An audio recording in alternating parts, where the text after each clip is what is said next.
Welcome everybody to Do You Believe? I'm your host Norene, and I have my co-host with me, Donna Raymond. Yeah. Thanks so much for joining us tonight. I'm excited about the subject tonight. Disappearing people? Yeah, disappearing people. People disappear all the time. Unsolved disappearance. And we have a fabulous guest with us, a returning guest, Jeffrey Gonzalez. He is a paranormal investigator. He is the owner of Sanger Paranormal. He is host of SPS Radio, and he's a UFO, Bigfoot, alien hunter. Paranormal, all-around kind of guy. And we're so happy to have him tonight. And Jeffrey, thanks for joining us again tonight. I appreciate you guys having me on again. Oh. I have a blast when you guys do your show. Hey. And we love having you. You're so full of information, and you know. I thought you were going to say I was full of crap. Oh. No. No, because we love UFOs and aliens and Bigfoot. Yeah. But tonight, the subject that we really want to talk about is the unexplained disappearance of people and campers in the North Woods. Okay. And you probably heard all this from, and this is all new territory for me as well. It came to light about a couple months ago from a investigator. His name is David Polites, and he is a Bigfoot investigator. He is from the North American Bigfoot Research Group, and he wrote a couple of books, and I was able to catch one of his interviews on a big giant paranormal show, and after I heard that, it blew me away, and I just had to talk about his books because he's a retired police officer, and I believe he was in the military as well. So this guy has experience, and what I think happened is someone came to him, I think it was a forest ranger, and told him that there was a lot of weird stuff happening in all of the national parks in the United States, not just one or two or three, but all of them. And all of them? Yeah, all of the national parks in the United States. And he told David, you need to go into one of these parks and pull up any information you could come up with on any missing people. And so he did. And he found it's remarkable that there are literally thousands of people that go missing every year in our national parks. And what he did is he started to investigate all of the parks in the United States, from Yosemite up to Shasta, Yellowstone on the East Coast, everywhere. And lo and behold, there were literally hundreds and hundreds and hundreds of people going missing every year in each park. Hundreds in each, so like 100 in one? I mean, we're talking a lot of people. Wow. We're talking a lot of people. And so, there's no explanation for their disappearance. Well, and so when after I listened to his show, I ordered his books, and I'm gonna a lot of people are saying, why do you talk about his books? I'm not getting any money from these books. He's not kicking me back anything from these books. These books are going to scare you if you're a camper. Yeah, you want to tell them the name and the author. This is the first book. Actually, it's a book. I sent two. There's an orange one and a blue one. They're called Missing 411, and he wrote a book for the West Coast and the East Coast. The West Coast is the orange one, and the East Coast is the blue one. And Missing 411, what that is the 411 is the number of people that he listed in this particular book. That's all it means. It's Missing 411. And these are all documented cases that he cases where he actually got the reports from the police in that city, or on the internet, and listed the person's name, how old he or she was at the time, and the circumstances surrounding that particular case. And we're talking, kids from 3 years old all the way up to 60, 70-year-old. Okay, wait a minute. Then the case with the 3-year-old, How could it disappear? Did it walk away from the parents? No, see that's when see you have to read there's different situations that occur, and I'm gonna throw one right at you here. Okay. There's an incident where a dad and his 3-year-old daughter or son, I believe, were picking berries off bushes, and the child was not more than 5 feet from him, 6 feet from him. He went to turn around and turned around again, and the child was gone. Okay, just like that. Damn. And so he starts looking, and he can't find the person. You mean the kid was right there at his side? He can't find the child at all. He starts walking around, calling, her name, and nothing. And then, after a while, he totally freaked out and called, the proper authority. They come in with the search party, and now the one I'm talking about, it's really, really spooky. I don't want to really get into it, but oh, go ahead. Well, okay, like this particular one, it's really weird. They go in search of, and they actually find this particular little boy. I don't remember if it's a boy or girl, but I'm not telling. I don't think it was a couple days or a day later, but they found this little kid, and a far away, distance. We're talking a long ways. And the father goes, once they brought her or him to the dad, goes, well, why didn't you answer me when I called you? And the child goes, I couldn't. You wouldn't let me. And the dad goes, who? He goes, the dog man, the wolf man. And he's going, what are you talking about? Yeah, the wolf man, wouldn't allow me to come to you. And she goes, well, you were gone for such a long time. Did you get anything to eat? He goes, yes, the wolf man gave me berries to eat. And he goes, well, what happened to your hat? The wolf man ate it. Okay, and so it's like, are you serious? And that's just one case. And then, but see, you have to understand too, though, that nowhere in this book he mentions that he doesn't give his opinion on what took or who took these people. Okay, he just basically went in, and I hate talking about this because this is not my book to talk about. Okay, but I'm trying to give you Jeffrey, the description that I can. Jeffrey, that case that you just talked about, yeah. Was that on the East Coast or the West Coast? Oh God, I don't remember. I think it was on the West Coast. Okay. Do you remember what national park it was at? No, I don't. I got that particular one. He talked about on that Paranormal show that I listened to. That freaked me and my wife out big time. And so that's one case. Another case, for example, is that there's a case where there's a family in the middle of nowhere in a trailer, in a camping trailer. Their little daughter and a little boy is asleep in the trailer with their cat. And so the father and mother is like, I believe he said, like 50 yards to 100 yards away in the line of sight of the trailer. And all of a sudden they hear something like a type of deal, like somebody trying to scream, but somebody's hand covers the mouth. So they look at the trailer, they don't see anything, and they run all the way to the trailer. They open up and they notice the little. Now again, I'm trying to remember this by heart, but the little girl was still asleep, but the little boy was missing. And they start looking, and the little boy nowhere to be found. And so they call the sheriff, the search party come, and they don't find the little boy. He's gone. And this happened. This has been happening on a constant basis all over the place. Now, just today.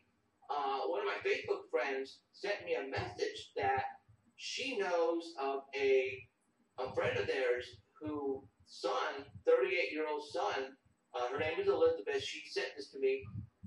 Went missing up in Dinky Creek, right here, just on the west, east of Fresno.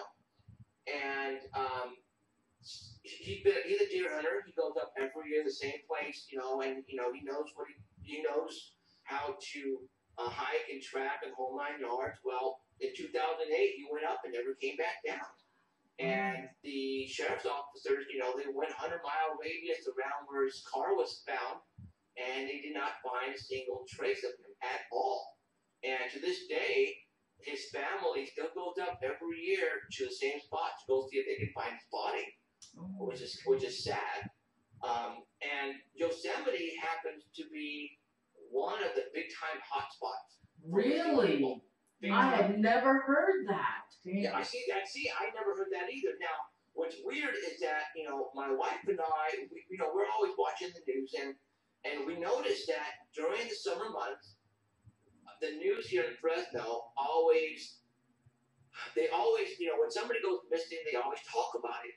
And it's like, we constantly hear hiker missing, camper missing, camping, guy who went camping by himself is missing, hiker missing, somebody who was in a canoe missing. And this is constantly, and I'm looking at my wife, I'm going, are these people idiots? Or they cannot find themselves their way back? But it's like, these people are going missing. And it's freaking scary. I'll say it is. It has changed my whole perspective when it comes to camping. We go on camping trips, and we usually go to locations where there's nobody else around us. And, and I keep my watch on my 6-year-old son because, I know there's mountain lions out there and bears and stuff. So, I don't let him get away more than 10 feet from me. But from what I have heard in these books, some of these kids are not more than 5 or 6 feet from the parents, or happen to walk right behind a tree and never come back out. I don't see how that could be. How could they just disappear? Oh, I know, but how could they just disappear when they're right next to the parent? Well, now, again, David, the author, when he writes all the reports down in the books, he gives the circumstances surrounding the case as far as, how they went missing, who were with them at the time, where were they at, how far from campsite and civilization, and then if they were found, how far away were they found? And another instance is that this, I don't know how, I think it was another child, maybe 6 or 7 years old, that they finally found this person's body, but 12 miles away from where he or she disappeared from. You mean it was a body? It was dead? Yeah, it was dead. And it's 12 miles away. Now, where they found this particular body is it's like over mountains, through rivers, and all of a sudden you find, this little child with no clothes on, dead pretty much, and they can't figure how this child got from location A all the way where they found him or her 12 miles away. 12 miles is a long way. So, how could a 6-year-old, or why would a 6-year-old walk out of a campsite where the parents are at and walk climb up, a steep hill, steep mountain over it, and then you have maybe, a 50-foot to 100-foot river with raging waters, go through that, and then all of a sudden they find the body over there. What was the condition of the body? Do you know? Well, this particular body, I think it was a little boy, 3-year-old little boy, and after they found it, he was dead. But what the circumstance was is he didn't have any clothes on, and so the researchers or the police department pretty much said, well, the little boy died of hypothermia. But then the dad looks up at him and says, how can my 3-year-old son, my son did not die of hypothermia because he doesn't know how to take off his clothes. Okay, so why did he not have his clothes on? And then they're saying, now they're coming up with excuses that when you get cold and start to hallucinate, then you tend to take off your clothes, and people are going, what? You're out of your freaking mind. And again, I'm trying to go from word for word for what David said on some of his shows. Again, I shouldn't be talking about these books because I didn't write these books, but I'm just trying to give you the heads up that these books, if you're a camper or a hiker If you like to go horseback riding, motorcycle riding, hunting, or just go off to take photographs, then you need to read these books, because I guarantee you, once you read these books, it'll be the last time you go out by yourself. Are there any similarities in the abductions? Yes, and all over the United States. That's when you look at each case per case, you'll notice that the East Coast and the West Coast, there are similarities. I mean, it's not even funny how close it is. Wow. So now, and again, you have to understand, he didn't give his theory on what he thought took these people, but he's letting you do it, because once you go over the evidence and the facts, then you're going to be able to eliminate the possibilities. Like, for example, how could a person take a 30-year-old 12 miles away, or through rivers and over mountains? Situations like that. So what we're talking about is something very paranormal. And now the question is, what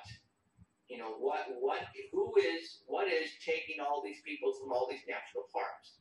Now, even David Paulides, the author, he actually went to the FBI has been involved in a lot of these cases, and David, according to David, he went to ask the FBI on some of these cases more reports, and the FBI refused to give him any, because they know what David is trying to do and what David is involved with, and the FBI pretty much said, no, we're not going to give them to you. We're not going to give them to you.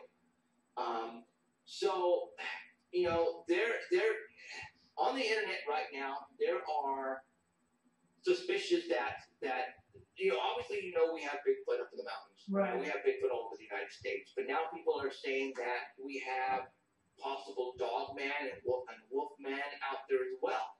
And now I'm starting to believe what's really going on up there, because I can't believe all these people that are going missing and they're not being found. And the people don't know what's going on. They have no clue what's going on until you hear it from the mouth of David Moore. Until you read these books, you're going to be just floored, and you're going to think, you're going to say to yourself, no way, this is not happening. Oh yes, it is happening. And what this reminds me of is, have you guys ever seen the movie Lost Boys? Yes. Okay. There's a part in that movie where the wife of a sheriff's officer is trying to find her husband, and he goes up to the boardwalk. It's supposed to be like Santa Clara, and he goes onto the bulletin board, and she tacks his missing paper on the bulletin board, and then the camera pans out, and then you have all these missing people. Right. And it's only because the Lost Boys, they're vampires. Well, they're eating and they're killing all these people.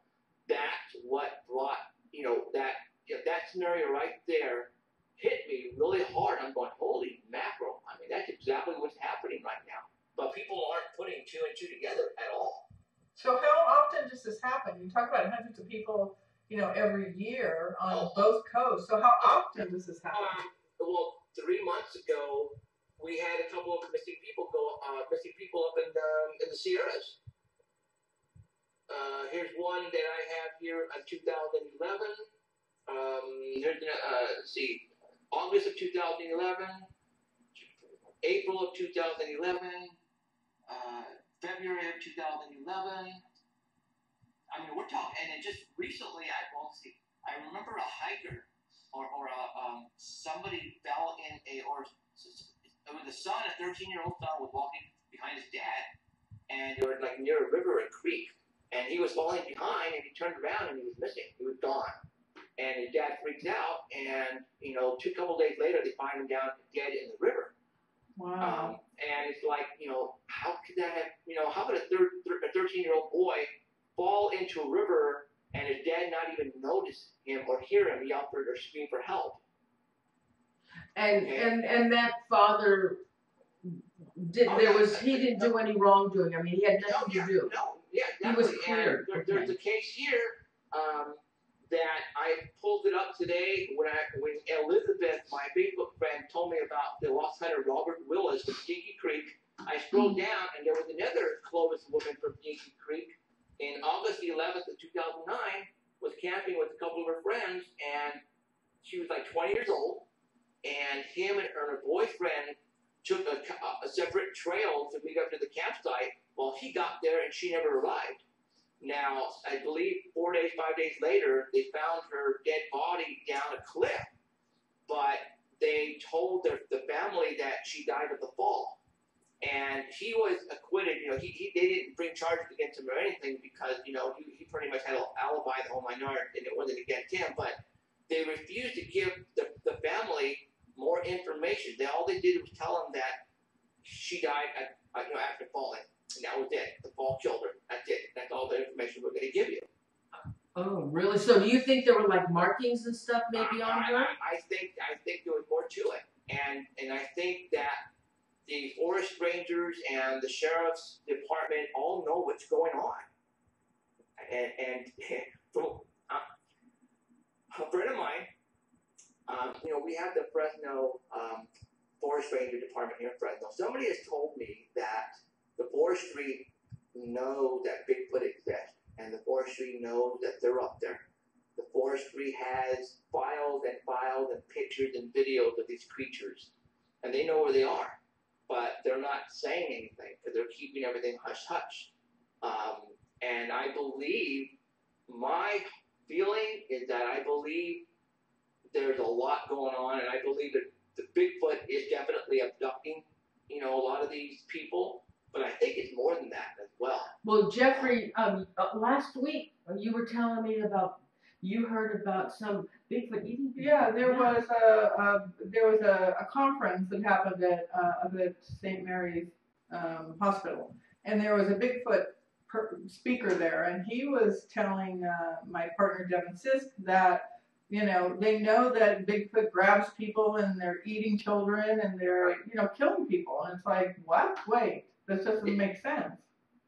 Well, Alan was the one who was speaking at that conference. Mm-hmm. Alan also knows a person out of this book. His name is James Author. He was Alan's junior high school teacher. And this guy also is part of the National Guard 144th Spider Wing out of Fresno. And he is a big guy, and Alan used to go flying with him. Well, Alan saw James, when Alan was reading the book, he found out where his buddy James Author went missing. And it so happened that he went missing not more than a mile or two. See, Alan Thomas had an encounter with the Bigfoot, I believe it was 1987. And it so happens that his buddy went missing on the same road, not more than a mile where Alan Thomas encountered that Bigfoot. Okay. Wait, was that the same year? Was that at the same time? Yeah, same year. Same year, not more than a month or 2 months. I don't know. It was in the same year, but that's when his buddy went missing, was in the exact same location where he saw that Bigfoot. And that really scared Alan big time, because it's like, it all makes sense. I mean, Alan sees his first Bigfoot in the same location where his buddy James Author went missing. Did Alan tell his buddy about the location where he had seen? No, he didn't even know his buddy was missing until he read the book. Oh my God! Yeah, Really? he freaked out and goes, "Oh my God, that's my friend in the book. I didn't know he was dead." Oh, So don't you think, with the way we're expanding into the woods, houses are being built everywhere, you've got all these people out looking for Bigfoot, out looking for the paranormal, they're done with the ghosts, they're now going into bigger things, that we're just encroaching and pissing them off?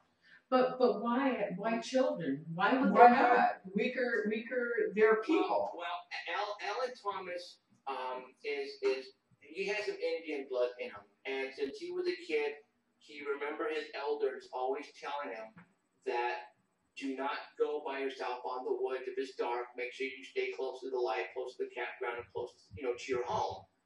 The Indian elders used to tell him that the Bigfoot would take the kids and take the women and take them and eat them. Yeah. Oh my God. The Indians had actual fights with the Bigfoot back in the days, Right. and because they were taking their kids and their women, and literally, when Ellen was telling me that, one of the elders said that, you know, some of these Indians went to go look for a missing child and saw this Bigfoot on a tree eating the child. Oh my God. And that is what is I mean, people, you cannot believe this, you know, but this book here has facts in it on what's going on. You know, they're finding bones, just bones of these people that go missing. The little kids, they only find bones. And they look like the bones have been chewed. Oh, so they're eating them. Yeah. Oh They're eating them, yeah. Well, yeah, okay, that was, okay, so that means Bigfoot are eating people out in the open, but yet you can't find any bones of Bigfoot. Why wouldn't they take them, if Bigfoot, say, is in another realm, why aren't they taking these people that they're eating on the other side with them? But yet, that doesn't make sense to me. So they can find bones of something that was eaten, but yet they can't find the bones of Bigfoot. I don't get it. Well, let's say, for example, you have to understand the mountain ranges up there, they're literally millions of acres up there. Right. I mean, let's say, for example, I gave this example before. I'm going to, you know, get a big cow, 1,000-pound cow, and I'm going to have a helicopter, you know, take it and dump it somewhere between here and Nevada, kill it, and leave the body alone. It's just an example. Okay. You'll never find it. Example. I mean, I can give you outside, go find that cow, and I'll give you $5 million. You'll never find it. It doesn't matter. You will never find it. Now, let's say there are families of these things living up in the mountains, which I know they are. I mean, there's families of these things. There's kids, you know, there's grandparents, and there's mothers and fathers. If one happens to die, you know, what would you do if you were living in some kind of a little type of, you know, in a town, and one of your family members died? You're probably going to bury him. Right. Right? Yeah. Well, I'm assuming that's probably what the Sasquatches are doing as well. Is they're burying their dead, or they are burying them in a cave somewhere deep inside a mountain someplace. That's why you can't find, you know, any remains of any type of Bigfoot. You know, people say, like you say, you know, why haven't nobody has ever found, you know, a skeleton of Bigfoot? Well, you know, if Bigfoot dies, I'm pretty sure its parents or ancestors are going to come and pick it up and take it away and give it a proper burial. Well, I've always thought that they did bury them, their own kind. However, if when people look for Bigfoot and they go rummaging because they know there's certain spots where Bigfoot goes, why aren't they digging up the earth to see if there are any Bigfoot bones? No, I don't hear of anybody doing that. Well, I mean, you just can't go start. Where would you go start digging at? In the national forest. Where though? But okay, Where? so if you suspect that Bigfoot has been in that area, maybe it's an area they frequent. Right. What do you But start? Still, I mean, Norene, when was the last time you went camping? I don't go camping. I have to have a bed and a shower. Can you tell? There's no way. If I were to take you to our secret spot up in the mountains and tell you, you know, where we got the impressions of the windows, and I would say, this is where we got the impression of the window, then you would look 360 all the way around, and you would see hundreds and hundreds of miles of acres of forest. Where would you start digging? No, I'm just saying, if I was a Bigfoot hunter and I was familiar of the areas that they frequent, I would start digging. It would be a waste of effort, though. Yeah. Don't you think? Don't you think it's a waste of effort? I mean, they're out there to go find proof, but it's like trying to find gold. You know, a pot of gold. Basically, not gold. I'm thinking more of a pebble. A pebble that's worth $1 trillion. Yeah. That's what basically you're trying to do. There's just no way. Okay. And a lot of people are going, well, how come we haven't got a picture or a good video of a Bigfoot? Well, you know, there are Bigfoot hunters, Bigfoot investigators, but there's not many of them. You know, sure, we're on the internet, you know, like you guys, and you know, organization here in Fresno, and you have one, so but Right. there's really not that many people. Out of millions and millions and millions of acres, you only have 1 or 2 or 3 people probably for every million acres. There's and it's not like a Bigfoot investigator goes out every day to look. These Bigfoot investigators have lives. I have a full-time job, married with children.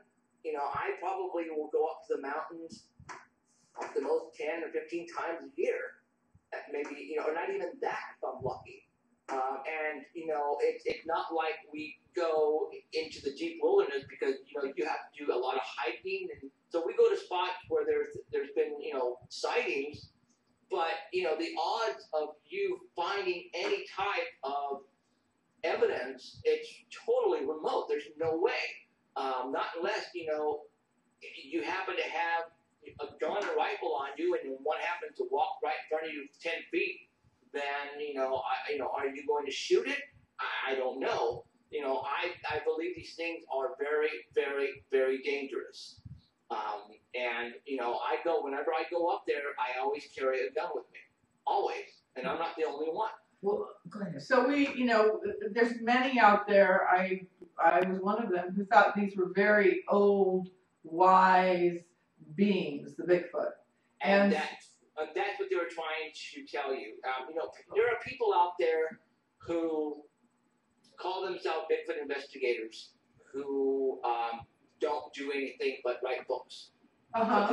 But there are people who go out and get their feet dirty and go out and rough it up, spend 3-4 days out in the wilderness and Right. and go looking. Those are actual Bigfoot investigators. And it's like they probably haven't had any luck at all trying to find. They might have found some wood markings or something, but the odds of you getting something on film or video, you might be able to see one at a far distance, but when you have a camera, there's no way you're going to be able to get a good shot because either the thing is going to be walking away really fast or it's going to frighten you to the point where you can't get your sight straight and take a good photograph, and that's why it's always blurry, and by the time they see you or vice versa, they're gone or you're running away the other way.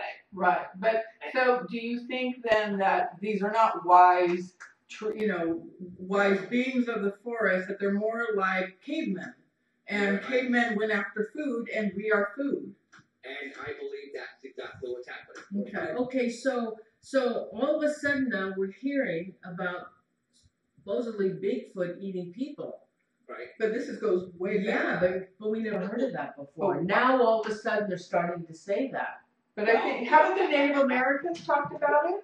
Well, you know what? Alan has been saying this for years, but people have been laughing at him. Right. Not until somebody goes and does their homework and puts out a book like this. Right. And that's going to change people's minds, and now people are not laughing at Ellen anymore. Right. But the Native Americans, haven't they been talking about this forever in their own community? Yes, they've been talking about this, but people have been ignoring them. Right. So. When it comes firsthand from a Native American elder from, passed on, and then we get the information from a Native American, and like I said, Alan has got it firsthand, and has been telling people for the past, I remember him telling me a while back, and I said, that's not what I heard. I don't think they're okay, I was kind of searching today, and I didn't have time to print stuff off. Missing persons, groups of missing persons go way back to the 1400s. And that's just not 1 or 2. It's like 6 and 8 people that are out in the wilderness and they have disappeared. Well, one of the things that I know, I read this book and the Native Americans have always talked about is you need to be careful where you go in the forest because there are openings that you can just walk into and there you're gone. So there's like these, the portal? Yeah, portals, whatever you want to call it, but openings in the forest. Well, now you're talking that possibly maybe there's more to it than just Bigfoot. Right. Up in the Sierras, up in the Yosemite, we have a lot of UFO sightings up here, and I mean a lot. Yeah. I interviewed actually 2 campers who had a situation, and I think you guys know about it, where they were abducted. Oh, right. And then the handprint on the hood of the truck. Yes. You know, they think that there was half and half of alien and possible Bigfoot encounter up there as well.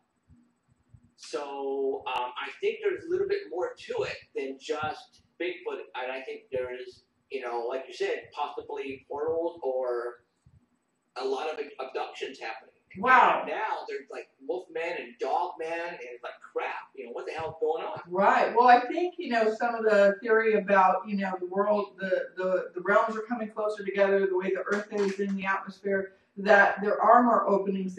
People are seeing more wild things than they've ever seen before. Yes, more things are getting into our world. So not only do we have to worry about going down a dark alley, now we have to worry about wolfmen grabbing us and aliens are grabbing us.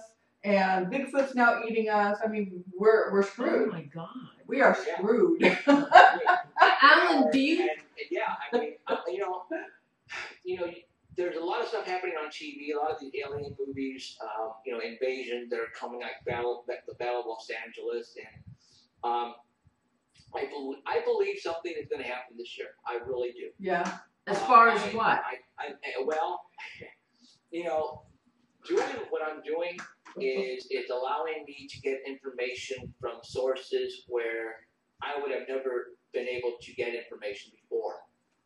What I do now is, the credibility that I have, people are coming out of the woodwork and pulling me aside and saying, Jeff, you're this close. Mm-hmm. You're so close. You are close. And what people are telling me is that we have never been alone. The governments of this world are working in conjunction with aliens. There are good ones, there are bad ones. Right. They're Bigfoot. Yes, they are Bigfoot. But there's there's actually monsters out there. Mm-hmm.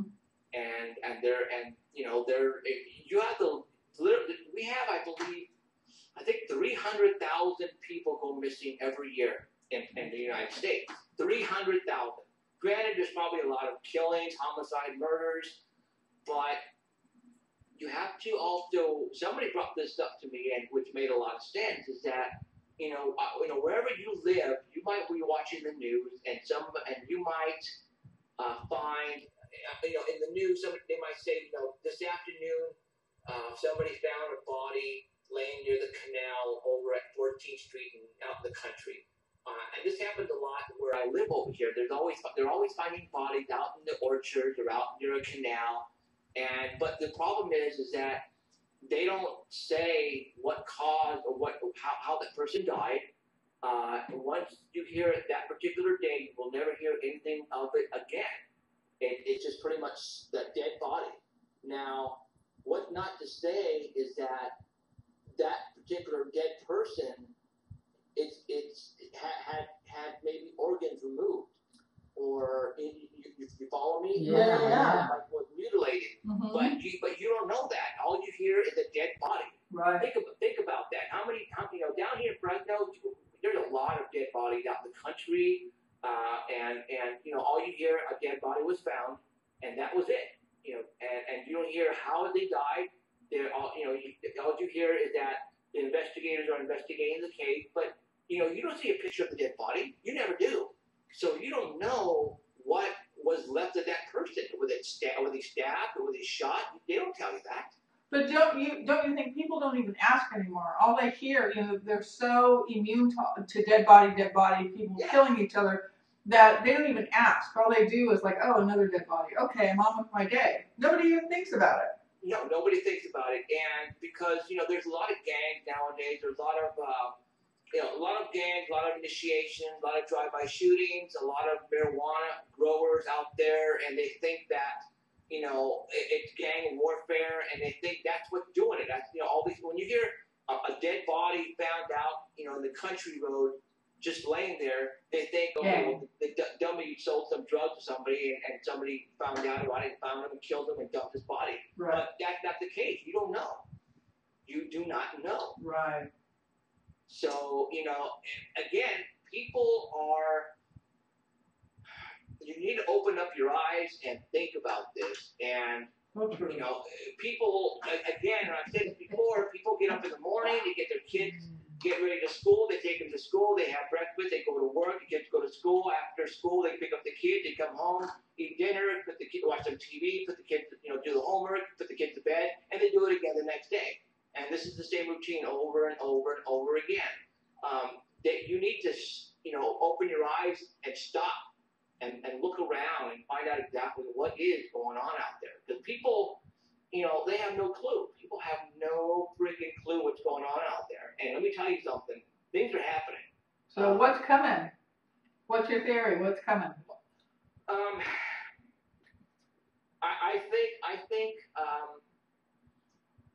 I think we're going to have something coming out. It's coming out of the sky, and it's going to scare a lot of people. I believe the grid is going to go down too as well. I believe we're going to lose the grid. Okay, explain the grid to the viewers. The grid is our electrical system in the United States. NASA, everybody has been hearing a lot about solar flares.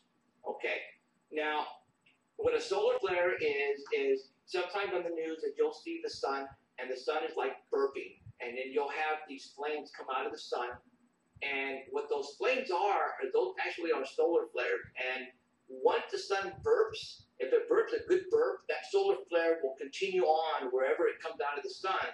And if it's coming towards the Earth, then that particular burst of sun rays, if it hits the Earth, it could disrupt all of the electronics on Earth. And also what will also do that is a nuclear weapon or an EMP bomb. Now, all that, if for example, let's say China happened to set off one nuclear weapon about 5 miles over the United States, it would send a blast out that would knock out the grid, which is the electrical system that runs basically everything. I mean, all the power lines you see down the streets, all the towers, all that would burn out.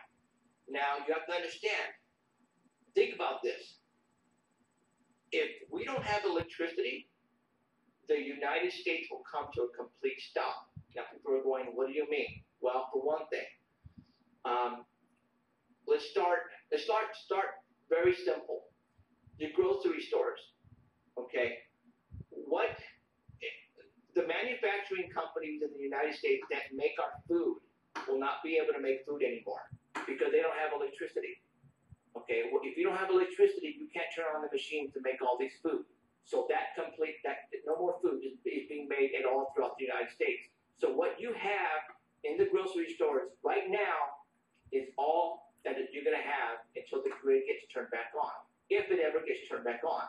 So let's say you in your house, if you have food in your cupboards, in your refrigerator, that is all that you're going to have. Because if the grid goes down and all of a sudden we find out, let's say President Obama comes on and says, we got hit by an EMP blast and the grid is down and we don't know when it's going to come back up, I guarantee you, if the people knew exactly what was going on, they would head straight for the store and start ransacking every single piece of food to take or to steal, because that is all you're going to have. So the people on, if you don't have any food stored in your house, you're going to die first. And what's going to happen is these people who don't have food or who run out of food to feed their families, they're going to go look for food. And they're going to get it when they're going to do whatever it takes to get that food to feed their families, their kids. They're going to kill you to get your food. And another thing too, when the electricity goes down, water is going to come to a complete stop as well, because it takes pumps to pump the water to your faucets. You're not going to have water.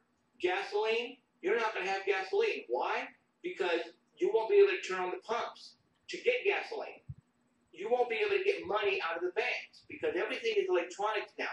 You won't be able to go to your bank, knock on the door and say, I want all my money out of my bank account. Because what's going to happen is the bank teller is going to say, well, I'm sorry, sir, I cannot turn on my computer. I don't know how much money you have in your account. But you're going to say, I know I have $2,000. Well, I'm sorry, sir, I can't validate that. I can't give you $2,000. The ATMs are going to be completely down. You won't be able to get money on your account. It doesn't matter because you're not going to need money because you're not going to be able to buy anything because there's not going to be anything in the stores. Right. Okay, so people need to realize. I mean, that there's a show on TV called Preppers. Okay, a Doomsday Preppers. There's reasons why you see shows like this on TV now. It's because they're trying to tell you something. There are people buying ammunition. There are people buying guns. I am buying a lot of ammunition. I have guns. Because I tell you right now, if someone is coming over to my house to try to take my food that I have purchased for my family, and if they come and try to steal it from me, I'm going to kill them. Right. It's as simple as that. Okay? No two ways about it. But I'm going further than that. I've actually went and purchased a fifth wheel, and we have a place in our house right now in our dining room. We don't have a dining room anymore. It's basically our storage area. When the time comes, I have backup gasoline, I have my ammunition, my guns, water purification. I put solar panels on top of my fifth wheel. So when the time comes, if let's say we're being invaded by an alien race or the grid goes down, I am packing up my fifth wheel, packing up my family, and me and my parents, because they also buy the trailer, and sisters, we're going up to the mountains and we're going to go hide, and we're going to stay there until we know it's safe to come out. Now, how do we know it's going to be safe to come out? Obviously I have communications and I will be able to listen to see what's going on, but you have to understand, nobody's going to come to your rescue. And what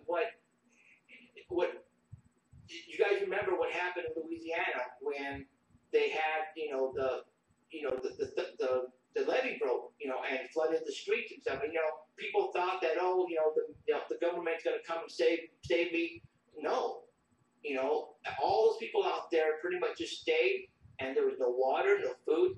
And let me tell you something. The military is not going to come to your rescue. The government is not going to come to your rescue. That's not what the military is for. The military what they do is they kill and break things. That is all the military does. Okay? So don't think that the government is going to come to your rescue. They're not. It's actually, I should start up again, but about 5 months ago, I started giving classes on my radio show on what to go buy, where to go buy, what kind of canned food to go buy that would last the longest, and start stocking. Because I have a feeling they're going to need to do it this year. Yeah, that's a great thing to do. Oh yeah, that's a good idea. Maybe you should come on our show and do a show on that. Yeah, I mean, I could show you the water purifications that I purchased. I can talk about canned foods. Just because you read the expiration date underneath, it doesn't mean that to throw it away. Because a lot of these canned foods will last a year, 2 years, even after the expiration date. Right. I can tell you what food to buy that will last you 10 or 15 years. Oh my God! And canned food? Mm-hmm. Oh my God! I'll tell you right now, the best food to get is Spam. Mm-hmm. Spam will last 10 to 15 years on the shelf. Okay? I went and purchased a lot of Spam. Wow. Because that's a good source of protein. And I think it'd be a good idea to know how much people think they know how much they need to buy, but really you need to buy more than you think you need.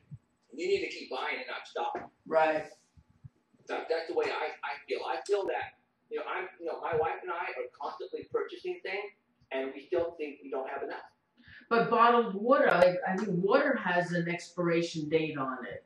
Well, water, for example, if the grid goes down, you're not going to have water. You're not going to be able to turn on your faucet and get water.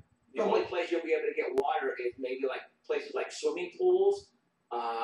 If it's during the winter, maybe if there's you have canals or rivers close by you. That is where you're going to get your water. But what about bottled water? Well, it has expiration dates. Right. So that's what I'm asking is, what about that? Yeah, the best thing for bottled water is you can have bottled water. I don't know how long it lasts. I'm not pretty sure a year, 2 years, but because it's in plastic, you can't have it where it's hot. Because if you heat up the plastic, it tends to give out poison particles in the plastic. Right. And that's why they say that if you have bottled water and it's left inside the car for a long period of time in the summer, don't drink it, throw it away. Yeah. Okay, it's got to be a nice and cool environment.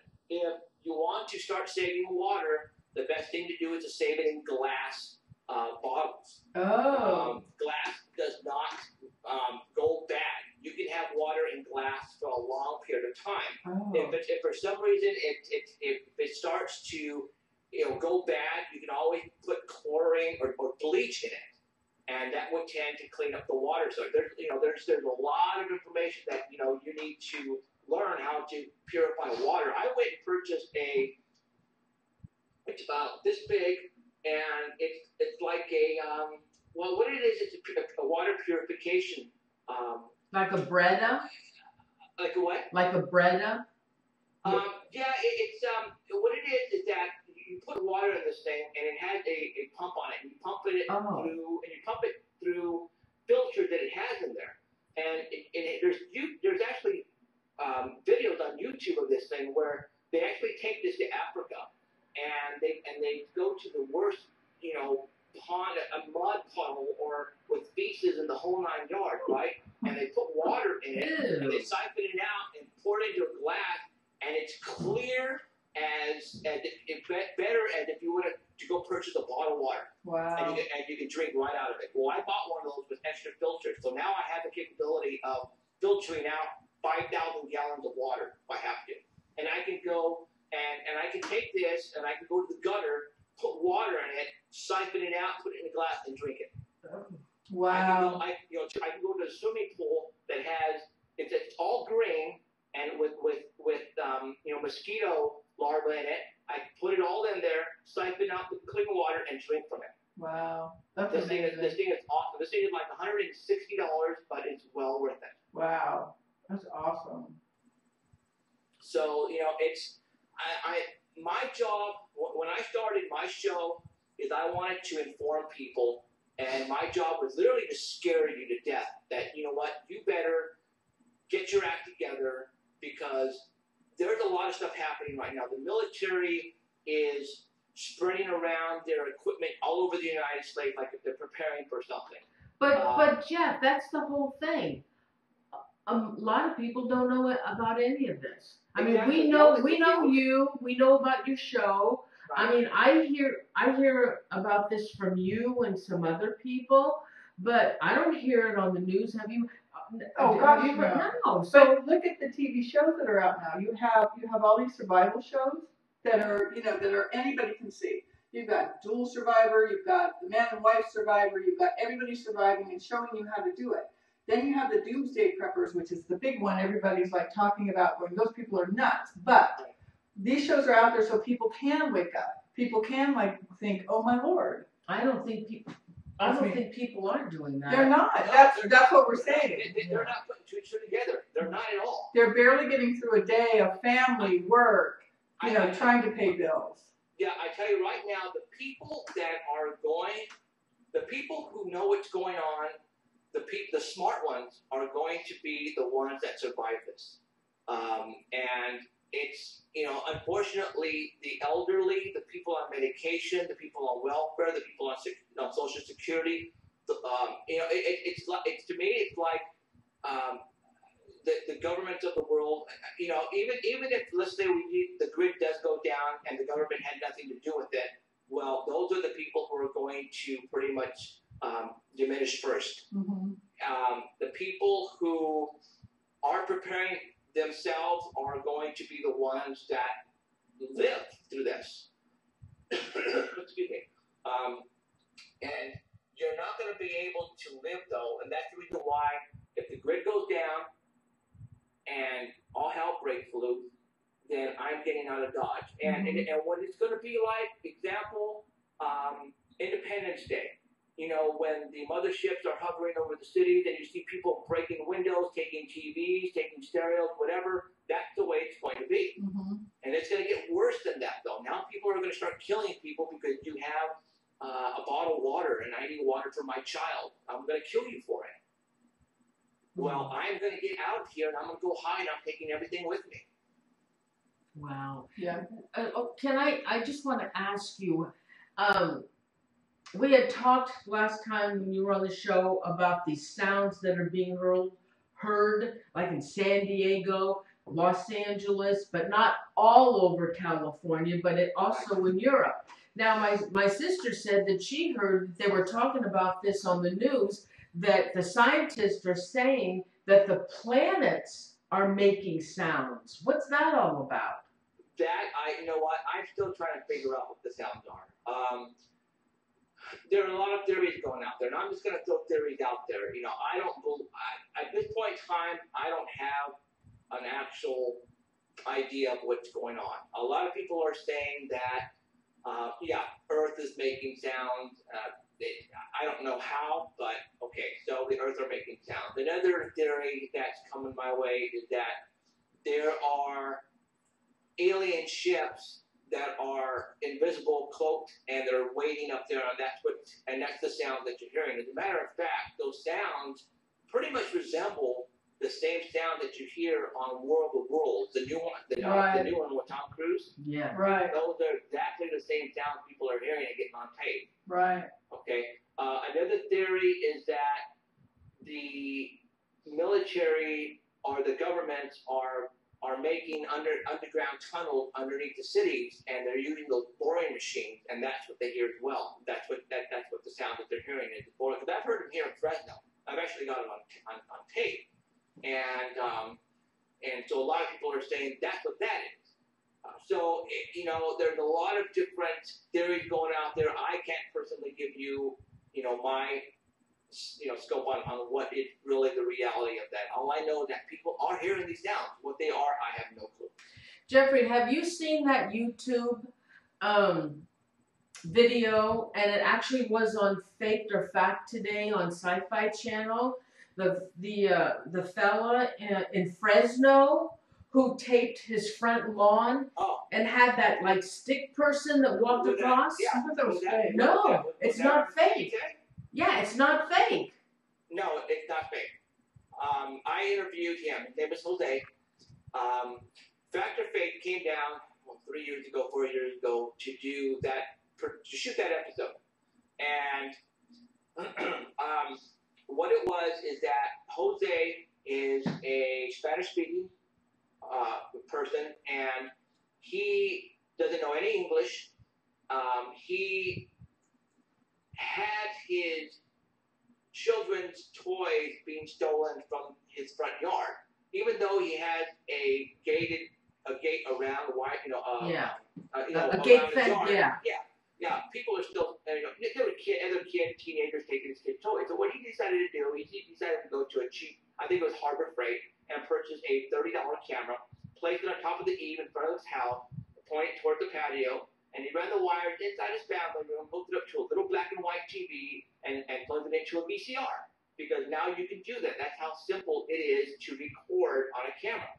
So one night, his dogs in his backyard were freaking out and barking like he'd never heard his dog bark before. So he gets up, walks into the family room, turns on the black and white TV, and all of a sudden he notices these objects literally walking across his front lawn. They look like stick people. They look like, if you've ever known what stick people are, well, the first one that walked across his lawn, it looked like it had some type of a cape on.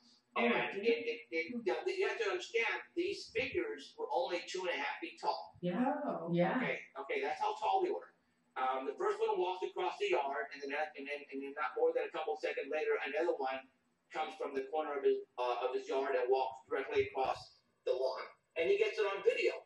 Well, what happened is he freaked out big time, and he got the tape, and he took it to Univision, the Spanish station here in Fresno, and gave it to one of the reporters and said, I got this on video.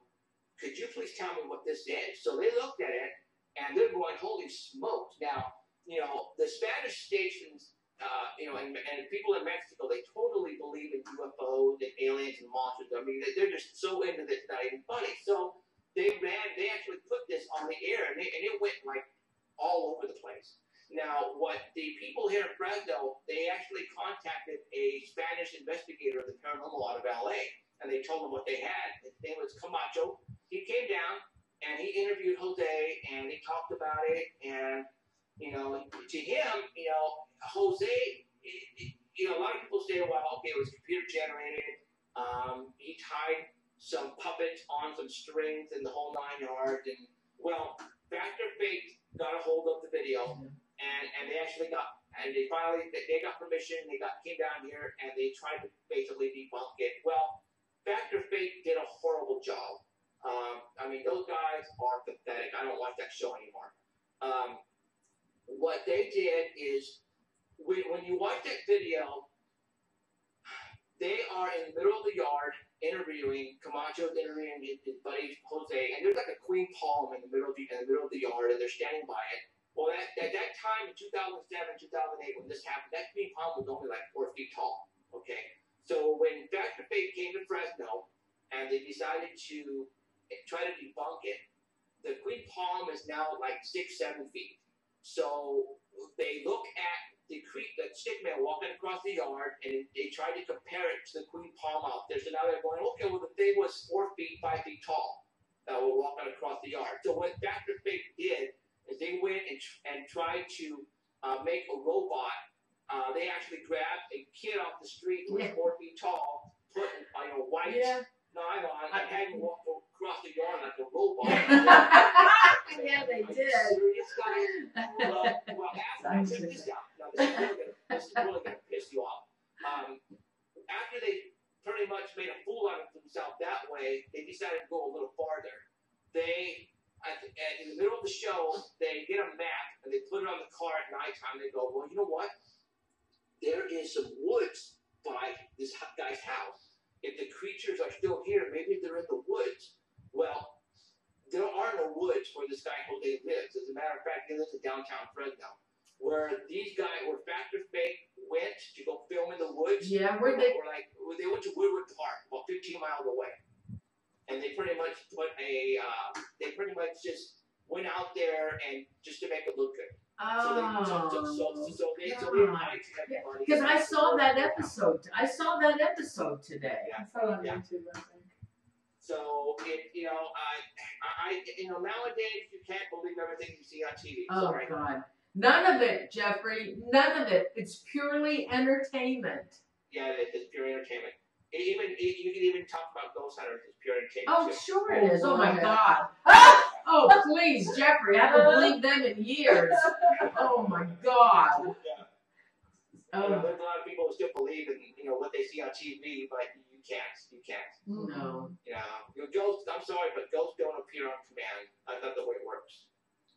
Oh, it does for Ghost Hunters and GHI, but they're being canceled because I heard they were phoning stuff up, so they canceled You them. have to, though. Well, why don't they do a cancel show. Ghost Hunters? They do the same thing. I don't get it. Well, you know what? That's one of the reasons why Grant left, I think, because Grant got busted for lying on a couple of these ones, like the one where his jacket got pulled. Right. The string. That was a while ago, and he's still doing that.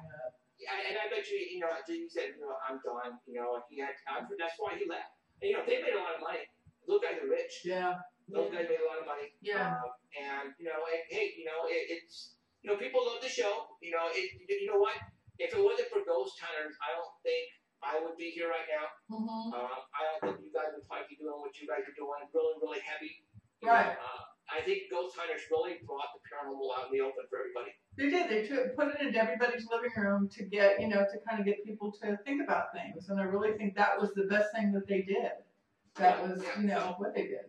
Yeah, But the thing is, it brought out bad as well. Because now they've got all these hokey paranormal teams that are starting up. Every day there's a new group starting up and young kids starting up that think, oh, we're going to go out and help people. They don't know the first thing about ghost hunting. That's always been the way, though. It's always been the way. Yeah. Always. But it's getting worse. They're still doing it. More and more and more. It's all about the characters. If you can get ratings, that's all they care. They don't care. Right. It's the money. It's the money. I talk to them. I know what they want. If you don't have the charisma, to go and to make people want to come back and watch you every week, then they don't want you. Right. They don't want somebody who's actually doing the real stuff and actually finding the real thing, because they want somebody who's going to sell a show. Mm-hmm. It's all about ratings, all about selling commercial time, making money for the network. That's all it is. Yep. So. Well, you're certainly not going to find a ghost in 8 hours. No, you're not. No, not even close. So, and that goes for, even Bigfoot shows. And so what do you think about this Bigfoot show that's finding Bigfoot? I love those guys. Are they the real deal? They're a cracker. No, finding Bigfoot is just like any other, ghost hunters. They're out. Granted, they have brought Bigfoot out in the open, just like ghost hunters did for ghosts. Mm-hmm. A lot of people are now into Bigfoot, which is a good thing, because now people are more aware and people are opening up their minds a little bit. But finding Bigfoot is not an actual, they don't actually go out to a location and spend hours and days looking. They don't do that. They basically jump from city to city to city, and all they do is go interview witnesses to tell their story and try to recreate it, and that's as far as they go.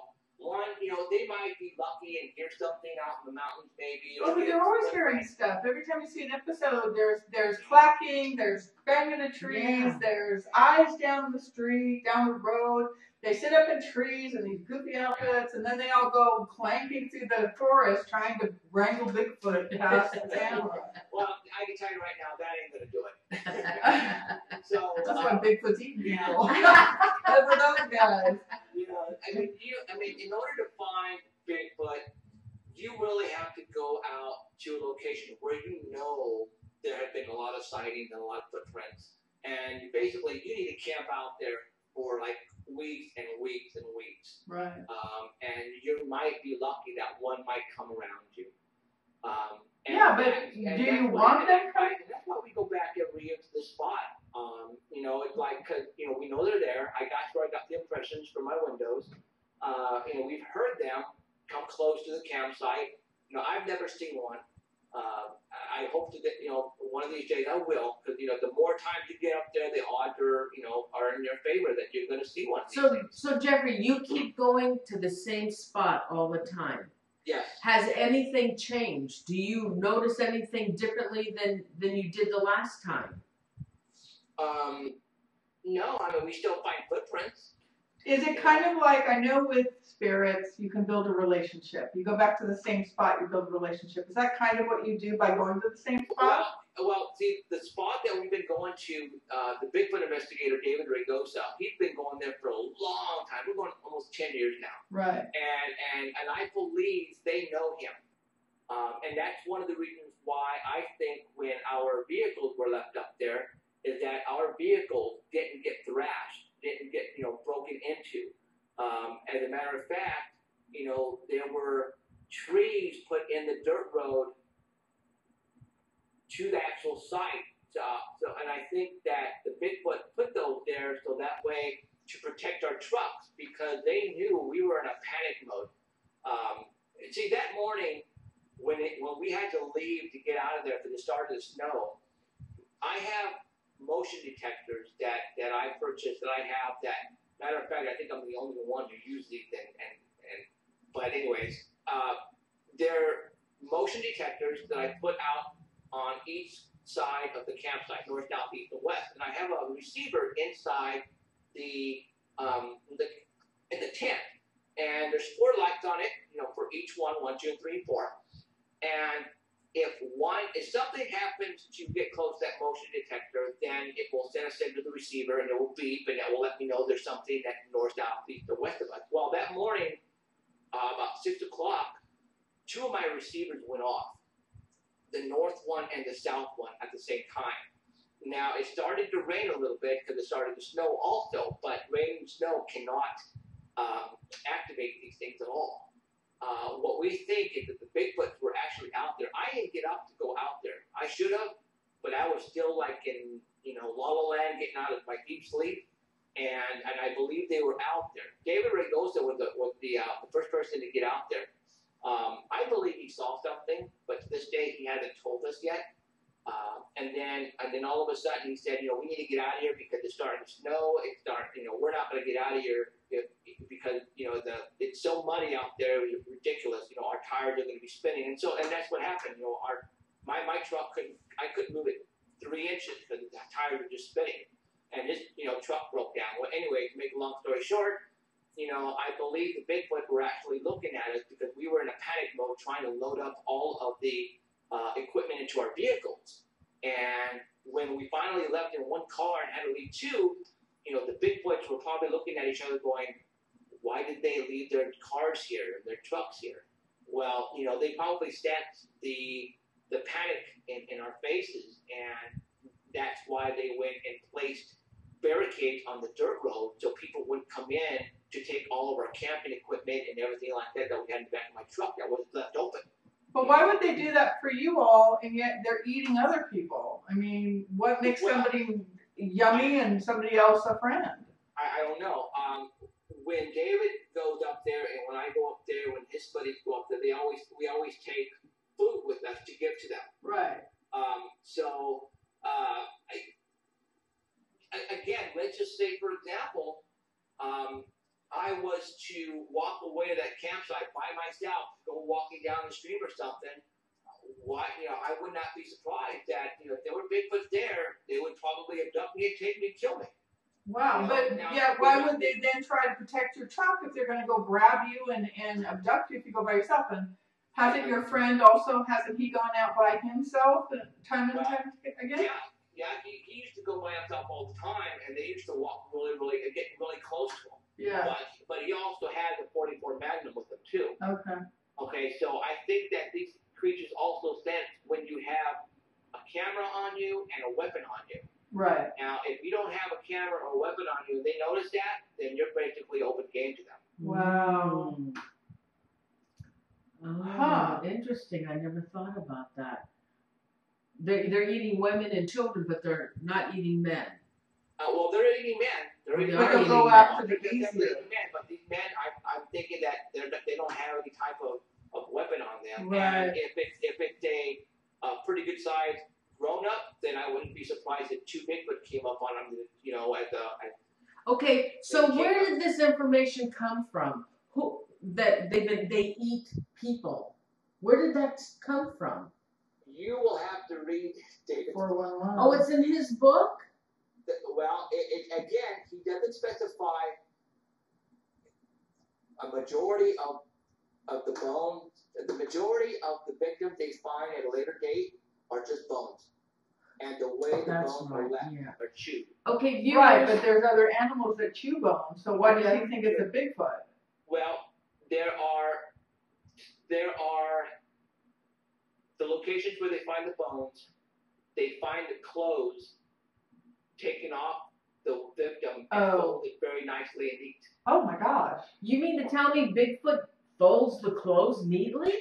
And put them down on the side, as if they're, you know, an offering or something. So that's big, because an animal like a mountain lion or something would come and just rip everything up. A bear. Exactly. Right. Okay. But that's not what's happening here. Wow. Okay. So that's why he doesn't mention, you know, Bigfoot anywhere in here, because once you read the circumstances, how they find the remains, the clothes, the location, how, you know. You're thinking to yourself, well, there's no way that could be a person, or there's no way that could be a four-legged animal. Then what else is left? So, viewers, the book that Jeffrey is talking about is 411 Missing, and it's by David Paulides. It's what? Paulides?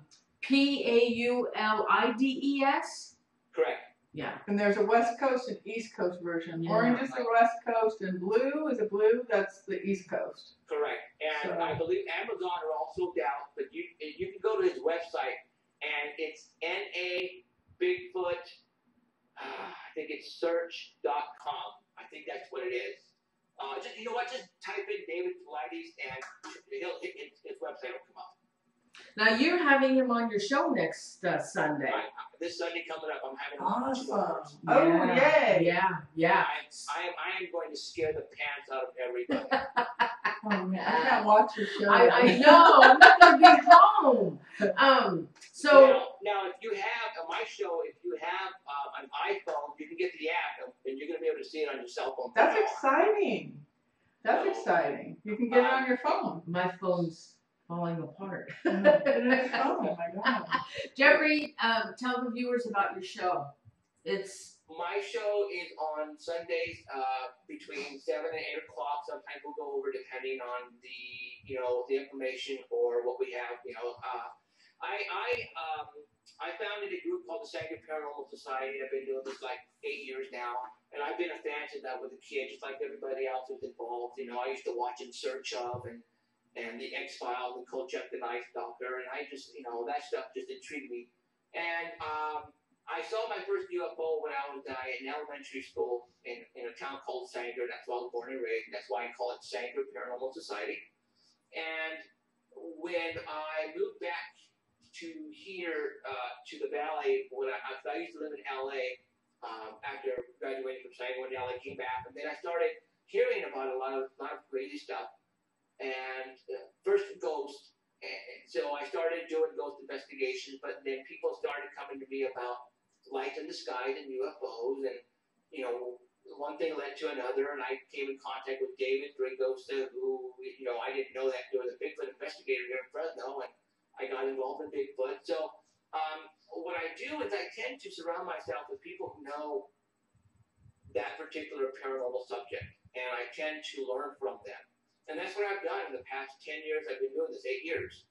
And now, since I've been doing this, people have been coming to me with experiences, with information that I should not know about, because there's a lot of crazy stuff happening here in the Fresno area, and it has been for a long time. Right. But no one has put two and two together.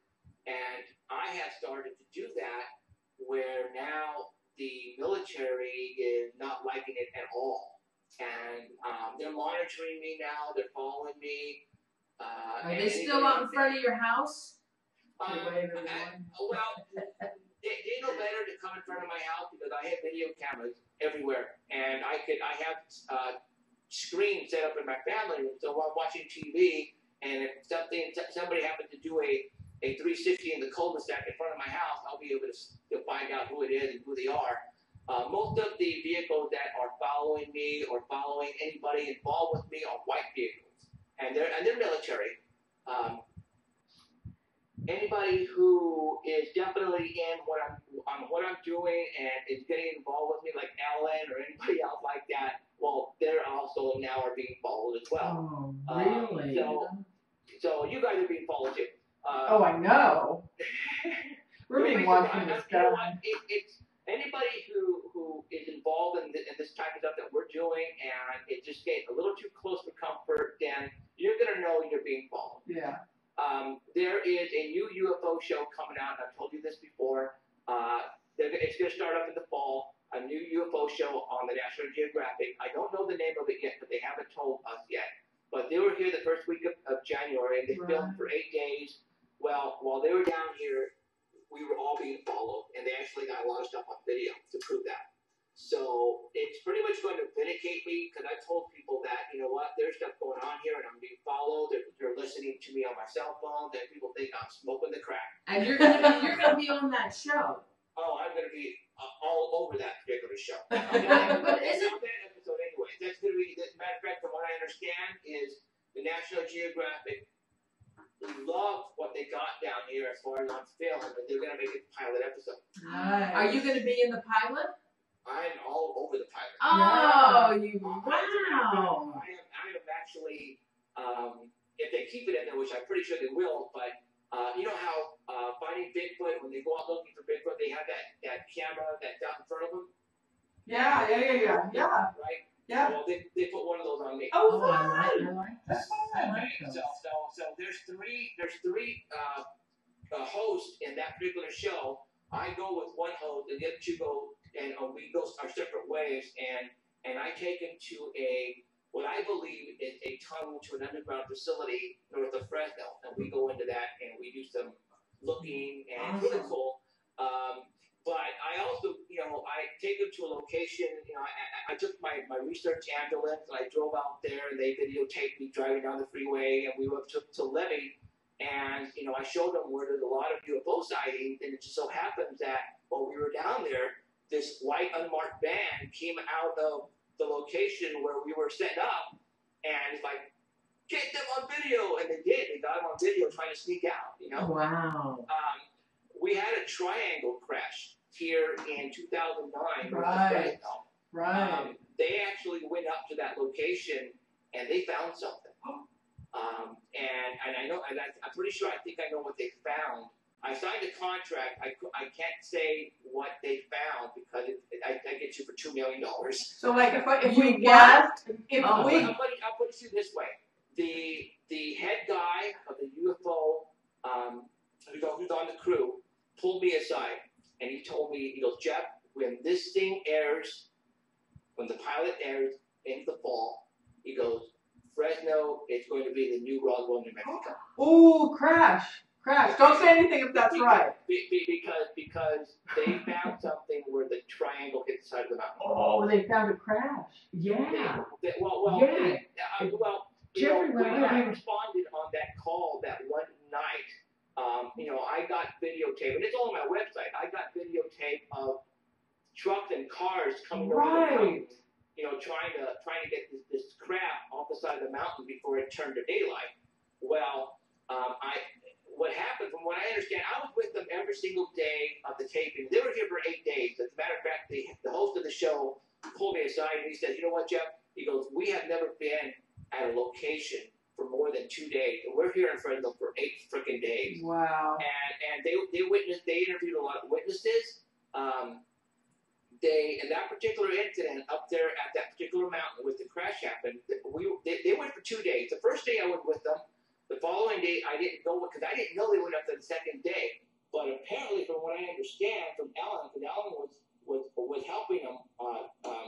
Actually, National Geographic hired Ellen and his brother Jimmy to do some camera work and stuff like that. That the crew came down from the mountain and they instructed everybody to leave the premises and to go back to the hotel right now, except for one camera guy and the producer. Is Alan in the pilot as well? Alan, I don't think he is.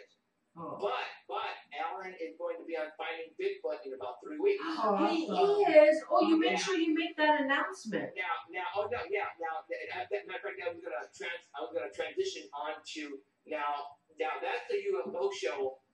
Coming in August, that's gonna put Fresno and the Scientific Paranormal Society on the freaking map. I had the 3 hosts of the show were inside my studio, and we were being interviewed here with the cameras and everything. So my studio is gonna be on TV. Awesome. I mean, I'm all over that episode. It's not even funny. Wow. So I can't wait. Now, Finding Bigfoot was here about a month ago, and Okay. Okay, so don't say anything if we're right, but did they find bodies? No. Oh, man. No. All right. It's like, for example, Roswell, New Mexico, they say there was a ship that crashed and, the military came in and, obviously they never found anything. But I think, and this is actually on my website. I took a video. I was about 2 miles away from the crash site that next following morning on Sunday morning. Because I stayed out there all night with my eye on the side of that mountain. Because I was afraid that if that crap was still there, that the Hueys were going to come in and take it away. And I didn't want that to happen. So the following morning, I videotaped what to me looked like burn marks on the side of the hill. Okay, and so when they came down on January, I took them exactly where I think, the triangle hit. And I think what they found was the impression of the triangle in the ground. Oh. And I think they found a little bit more than that as well. Okay. But you have to understand though, that's huge. I mean, that's telling us that something did crash there. Right. What it was, I don't know. So it crashed, but it took off again? No, I think the military came in and took it away. Yeah, but it must have had bodies in it. Well, how was it flown? You have to understand, I think the craft was ours. That's what I'm thinking. I think it was ours, and I think it just malfunctioned. Because you have to understand, like I've been saying before, I believe we have an underground facility that way toward the then, but still, there has to be a pilot. Oh yeah, but but when I say crash, I think it's more like malfunction. Yeah. And hit the side of the hill. Okay. So it's our craft that crashed. I'm thinking that's what it was. But it has alien technology. Yes, All right. We're making you tell more probably than you should. We're really good at it. But you have to understand, though, I wasn't there Right. at the time, so they can't get me because I'm assuming, but I'm thinking my assumption is right on this one. Well, if you disappear tonight, it's our fault. Yeah, I'm going to get because of that. So. but I think that the marking of the triangle was still there. Wow. And I think maybe they might have the radiation as well too, because I think these crafts run on nuclear power. Wow. So I'm thinking, because like I said, the host of the show, and he pulled me aside. He said, "Dude, you're gonna be known everywhere." Wow. Will you still come on our show? Scary. Hey, will you still come on our show? Even if you get famous? Wait, who am I speaking to? Who are you? Do I know you? Now, let's take a look. Now, let's go to Finding Bigfoot. Yeah. For those who don't know, Finding Bigfoot was here about a month ago. And I couldn't get involved in that one because there were some contracts that were signed that I couldn't get involved. But they hired Alan again because the production company who does that new UFO show also does Finding Bigfoot. So they rehired Alan to basically take him around to different locations. And while Alan was up there at the secret spot videotaping some stuff, because David was there as well, and they pulled Alan aside and they said, "Okay, Alan, it's your turn." And Alan goes, "What are you talking about?" He goes, talk to us about the windows. And Alan was pretty much blindsided because he didn't think he was going to be on camera. So, which was okay, because it's fine. We'll talk about the windows. I don't care.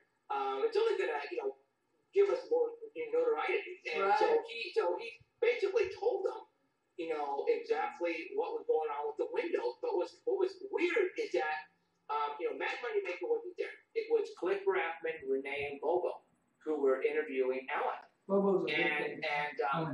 Bobo's a Bigfoot. Bobo's a big guy. Yeah. He's a Bigfoot. I swear he's like Bigfoot. Oh, he's on Finding Bigfoot. That's the reason why they probably took him for the show, is for reenactment and stuff like that. Yeah. The guy's a big guy. Yeah. And he does good when he tries to recreate something. He does. It gives you a perspective on the side. But he looks like a Bigfoot. I mean, he's got black, long hair. He's this big guy who looks like Bigfoot. There's this in Bobo. From what I understand, Bobo's been doing Bigfoot investigating for a long time. Wow. So he knows his stuff. Awesome. Now Cliff Brackman, he's actually a scientist by trade. He's actually a school teacher, and has a couple of degrees in science, and so does Renee. Now, when we had our press conference when this all happened last year, Finding Bigfoot was in the process of filming episodes for the first season, I believe. Mm-hmm. And they heard about the windows, but somehow someone told them it was a bear, so they ignored everything. Oh. And when Cliff Barackman and all those guys and Renee and Bobo told Alan, so tell us about these windows. So Alan started telling them exactly what happened that weekend from the very beginning when we got there to the very end. And the expressions from what I understand, the expressions on all three of their faces were like dumbfounded because they had no clue what happened. They had no clue that I actually had a forensic expert from the Fresno Police Department swab for DNA off the windows. They had no clue I did that. They had no clue about the tree that were put in the dirt road, to the location for the truck. They had no clue of that. They had no clue that we had 4 to 5 ice chests full of food in the back of my truck that was open. That we had steak, we had meat, hot dogs, sandwiches, food. That if it was a bear, my pickup would have been torn apart. Right. So they had no clue that none of the food was taken. And then on top of that, they had no clue that I literally had the windows taken off and I have them preserved right now. Mm-hmm. So with all that and with all that, they actually did a couple of other things that I can't talk about because it's going to blow people away and they're going to have to wait. It's actually, I'm thinking that they're going to be running the teaser here pretty soon. Awesome. The whole episode is on Fresno, and the majority of it, I believe, is going to be on the windows. And that's like in 3 weeks? And that is good. Yeah, from what I understand, it's going to be at the end of May, early June. Oh, God. Make the announcement on Facebook. Yeah. Yeah, it's going to, you better believe it. It's going to be all, we're going to come up with crap out of that episode. So, Wow. and again, once that episode comes out, Cliff Brackman pretty much, and Bobo told Ellen, says, when this episode comes out, because you're going to be getting calls from all over the world. Wow. Because apparently the other countries like China, Japan, they love this stuff. And you know, when we did our press conference last year, nobody paid attention to us because everybody thought it was a joke that what we were doing. And the reason being, and the reason why everybody didn't take it seriously is because what happened 2 years earlier with the Bigfoot in the refrigerator, the ice chest. Oh, yeah. Right. Yeah. Tom Biscardi, when he did that, he pretty much blew it for all the Bigfoot investigators out there everywhere. Wow. So when we did ours, you know, the local media covered it, and we got some write-ups everywhere, but, you know, everybody pretty much said, yeah, right, whatever. Well, when Finding Bigfoot got a hold of it, and when they're going to be doing the episode, like I said, next month or early this month, it's going to change a lot of ways people are thinking about the windows, if they even know about the windows, because it wasn't a bear. Now, next week, I actually got a college and a major university that's going to be doing the DNA testing for us. Oh my gosh. Okay, so I have I'm thinking probably the country #1 university that's involved in DNA. They're going to actually do this without charging me at all. They're going to use grant money because they're intrigued about everything. And you have to understand is that if it comes back as an unknown species, it's probably more likely going to come back human, but there's going to be some characteristics in this DNA that's going to be able to tell them that it's coming back human, but there's something different on this chromosome or whatever. You know what I'm saying? And I think when that happens, it's basically going to turn the science. The science books are going to have to get read. I would be surprised, very surprised if they came back human. Well, if it does come back human, then what does that mean? But you have to understand though, if it comes back human, but the first professor that we talked to that I really can't get away on telling them what they're going to do. Right. He's going to do some stuff to where if it comes back human, but there are strands of the DNA that are not human. And in other words, it's going to be part this, a little bit part that. Okay, now people are going to go, well, so big deal. You know, people are discovering new species all the time. So maybe it was human. I'm going, okay, well, but look at this window here where we got the DNA from. There are 8-inch lips and 6-inch nostrils where we got this. And the forensic expert who did a mock-up was telling us that's the face of a monkey, a large monkey. Okay, so we have basically everything to, a lot of people right now are stressing, especially the networks, especially the Finding Bigfoot show. Because if this comes back, and the professors say what they have is not a human being, but kind of a human being, but a little bit of animal involved. Because you have to understand, DNA is something that you cannot make up. Right. You cannot make it up. Right. The only person that can make this up is God. Right. Now, for DNA to come back and tell the person it's like this. When we walk into the second university and we give him the DNA and he throws it into the data bank, into the computer system, and if the guy comes back and says, Jeff, what you gave me is not in the database, phew, I'm going to have a bottle of champagne, we're going to pop it, I'm going to get drunk, and I'm going to probably run around screaming my head off because that's it, it's all over. And I probably won't be working at AT&T anymore. Because I can tell you right now, if that happens, there's probably going to be book deal, movie deal,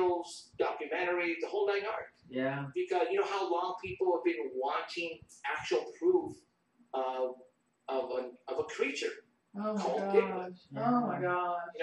Cliff Brackman even said to Alan, he says, what you have is going to be even 100 times better than the Patterson-Gimlin film. Yeah, but what if this gets covered up? I mean, what is your guarantee that they don't, that suddenly, all this stuff disappears and again, nobody has any proof of Bigfoot? Well, you're talking about what I have, the DNA stuff? I mean, yeah, kind of, are they... Well, I have the DNA in a secluded area. I also have the windows in a top secret location being preserved right now. Okay. And nobody knows where these things are at. Now, the professors who want to do this, and the reason why they're so gung-ho is because if they're willing to do this and not get paid for it, and all of a sudden it comes back as an unknown species that left 8-inch lips and 6-inch nostrils, then I'm going to allow them to write up the paper, and their name is going to be all over it. Oh, nice. Okay? And when that happens, then people are going to be throwing grant money to him. Right. I mean, they're going to be on top of the science world. And what you tell me what a science would not want that to ever happen. I mean, for them to have their name on the discovery of Sasquatch. How come they can never get DNA off of a footprint? Well, they have to have some type of hair or blood. Now there is a project out there right now that's run by somebody by the name of Melba Ketchum. I don't know if you guys are aware of this or not, but right now there are like 3 projects going on where they're trying to be the first one to get this DNA tested and get it out. Because the first one who could prove this is the winner, basically. Well, I'm not the only one who has DNA. This project that was run by Melba Ketchum, when it first came out, I don't know what, last year, 2 years ago, 3 years ago, they had actually called me and they told me, we want you to send your DNA over to our project so we can go ahead and analyze it with the other stuff. And I turned them down big time because if I was to send them the DNA, I would have to sign off the rights to it. And hell if I was going to do that. Right. Okay, so right now there's a lot of speculation happening on that side of the DNA of what they're doing, and a lot of people are saying that what they're doing is not going to prove anything. So what I have right now, and I believe that it is going to prove that we have the smoking gun. And hopefully next week we're going to get started on this. And it's funny, but it's pretty much going to be the year anniversary when it all happened, Memorial Day weekend. Aren't you going to Felton for that Bigfoot event? Yeah, on June the 2nd, we have a little field trip that we're going to take up to Felton, California, which is pretty much right near Santa Cruz. Right. There's a Bigfoot museum up there, and a lot of people are going, really? But yeah, there's a Bigfoot museum up there, and Michael Rugg is the owner of the museum, and what he's going to do is he's going to have a barbecue, and he's pretty much inviting anybody who wants to go down there and have barbecue. Barbecue's $5.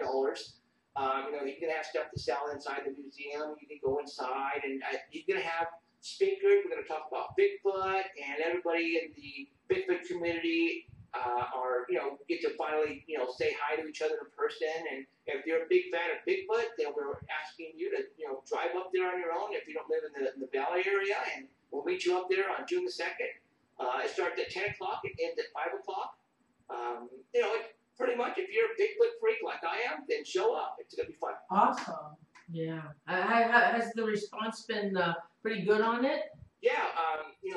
Alan Thomas made up an events page on it, and 20 people are going so far, but that's just 20 people who liked it, and, we don't know how many other people are going to be going with that person. So, I'm thinking just out of the Valley area, we're probably going to have like about 100 people. Wow. That's a good amount of people. Yeah. Which is good. So I'm really excited about that. And then on June the 16th and 17th, Anthony Sanchez. Zach Barracon. Yep. I always get them mixed up. Yeah, what is it called? What's the name of it? It's the I think it's called SAC Paracon. Is that right? SAC UFO. Anthony, SAC so UFO. It's a SAC UFO, isn't it? It is Anthony. It's the first UFO conference in Sacramento. In Sacramento, yeah. Anthony Sanchez, the author of. It's our friend Anthony. Yeah, he's the one who's putting that baby on. That's awesome. I'm trying to get my Facebook on my page here, but yeah, on my phone. Sorry, so we can get the website out. Hold on, Anthony. If you're listening, buddy, I'm gonna get it right. So don't kick my butt. Yeah, I had posted today on. That's going to be Facebook. a great conference. That is going to be. He's doing a great job. He's Yeah. got a lot of killer speakers that are going to be. Yeah. He's a great guy. There. And I'm also going to be talking. I think I'm going to be talking about what's happening here in Fresno. Awesome. A lot of people don't know what's going on in Fresno, and I'm going to basically explain to them what I talked to you ladies about tonight about, the UFOs, all the BIGFOOT excitement, everything like that. And we'll see what happens. I'm also going to be transferring my studio down there, and I'm going to be doing live interviews with all of the speakers down there on SPS Radio. And I might be doing a couple of things live. I don't know how many speakers I might do. We'll see what happens if I do any at all. But I'll be, doing live broadcasts out there. Wonderful. Nice. Nice. Yeah. But otherwise, nothing else happening. Oh my God. Such a boring life, Jeffrey, my God. I think you could talk for hours and hours and hours. It's so much stuff. Sometimes these Sunday shows, I could literally go for 2 hours if I wanted. It's just that. There's so much stuff going on. And I have, my 24-hour, UFO Paranormal hotline. And if it wasn't for that, I would not get firsthand, knowledge of things that are going on. I mean, it's like, that's how come I was able to dispatch on that triangle crash, because somebody called me on my 24-hour UFO hotline, and I was able to dispatch right away. Just last Monday, and I had him on my show this past Sunday. He witnessed. Now you have to understand, there's so much military activity, top secret stuff happening here in Fresno, that a lot of stuff is happening right under people's noses, and they don't even know about it. Well, a situation happened last Monday at about 9 o'clock. He lives way west of Fresno on one of the main highways heading out, that he witnessed, driving down the main stretch of road, because he could actually go out to his porch and watch this, that he witnessed black SUVs with, flashing police lights on it, unmarked, and they were escorting with a black Hummer and with another type of vehicle that had a rotating satellite dish on it. And what he said was on this diesel truck was that if you got an actual UFO and cut it down right down the middle, this is what was on it. And he said you could look inside, and it was lit up blue inside this thing. And he said he couldn't believe what he was seeing. He said if this was a UFO, then that's what it must have looked like. Because, obviously no one has ever really seen a UFO, especially one cut right down the middle. Right. But I've seen, when construction companies haul big equipment like cranes or mobile homes, when they cut them down to half and they transport them down the freeways, you have, white truck with a little yellow light on top that says white load, and, have orange flags on it. Well, this is not what was escorting this particular truck. There were black SUVs with black Hummer and white truck with a satellite dish rotating on the top. Everything so top secret it wasn't even funny. And they were doing this at 9:30. And what was weird is this thing wasn't even covered. So it's like that, and this is what I try to tell people, is that sometimes the obvious is what you really need to look at. And again, I would have never known about this if it wasn't for my 24-hour UFO hotline. Right. And I get calls also from the Fresno Police Department. They're witnessing lights in the skies, and they call me, sometimes. And it's like that stuff that's happening here in Fresno. Nice. Gosh. I don't think there's anything like that here in Contra Costa County. No. No. And you know we've got stuff not like Fresno, but we've got, I've seen things go across the sky. Well, you know what? I bet you there is stuff like this happening all over the United States. Right. But people are not paying attention. Right. They're not. Maybe we should start one. A UFO? You and me? Yeah. UFO gals in Concord. The Bay Area. What you need is a phone number where they can call you just to let you know, hey, I saw this doesn't make any sense, and they report it to you. Right. And that's what the number's for. To report something that just doesn't make any sense to you. Okay, so when they call, are you supposed to go out and investigate it? It depends what it is. If it's a crashed aircraft, then hell yeah, I'm out the freaking door. This is your new job. This is Norene's new job. I just got out of the shower and I was in my shorts and a shirt. And my buddy called me. He says, Jeff, there's a triangle on the side of the hill. And I thought he was joking, And all of a sudden I hear his wife and his mother-in-law who had just came down from Stockton. And I can hear him in the backyard screaming. And so, what the hell is that? I'm going, no freaking way. So I put my slippers on, and it's like, I have shorts and it's like cold outside. And I tell my wife, see ya. She said, I'm not waiting. And I'm out the door and I'm heading down the road. But that mountain, that's not very far from your house, is it? What's that? That mountain that you have over there? It's by freeway. It's about 15 minutes. Yeah. Yeah. It's I close. was flying. I was flying fast. Wow. There you go. But, yeah, I mean, it's never a dull moment here in Fresno. and I'm happy that it's like that, because I enjoy doing this stuff. And Ellen is now a big part of this, and brother Jimmy is a big part of this. Nice. And the more people I get involved, the more eyes I have out there now. I mean, when I get a call on my hotline, and I know it's in what part of town it's at, I can make a phone call to my skywatcher, like to Alan or to Jimmy, and they can get outside really quick and go and see if they can get on camera, or not get in the vehicle and hightail it out to the location.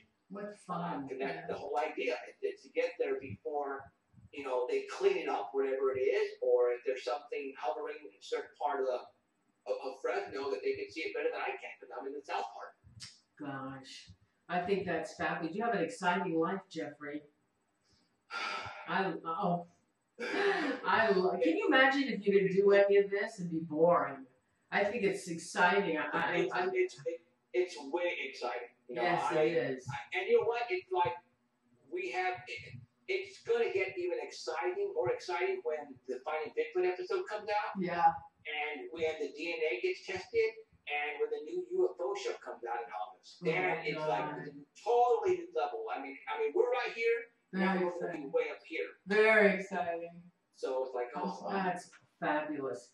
Well, we're going to end the show right now, Jeffrey. Okay. And we want to thank you so much. Always fun. Yeah, it was a pleasure having you as our guest again, and we welcome you back anytime. And viewers, thank you so much for joining us tonight. I hope you enjoyed the show. And Jeffrey, do you want to give them your website before we close? At SangerParanormalSociety.com. This Sunday, I'm going to have David Polite, the author of Missing 411, on SPS Radio. So just type in Google SPS Radio, Sanger Paranormal Society. So SPS Radio. And just Google it, and it'll take you to where you need to go. And you can also find Jeffrey on Facebook. He does wonderful posts. He talks about earthquakes that are going on, UFOs that he sighted. So he's always giving people things he learns. He posts for everybody to see. So he's also on Facebook. Definitely be a friend. Yes. So thank you so much. Thanks. Good night, Jeffrey. Thank you, viewers. Thanks for having me. Thank you. Good night, everyone. Good night. Good night. Take care.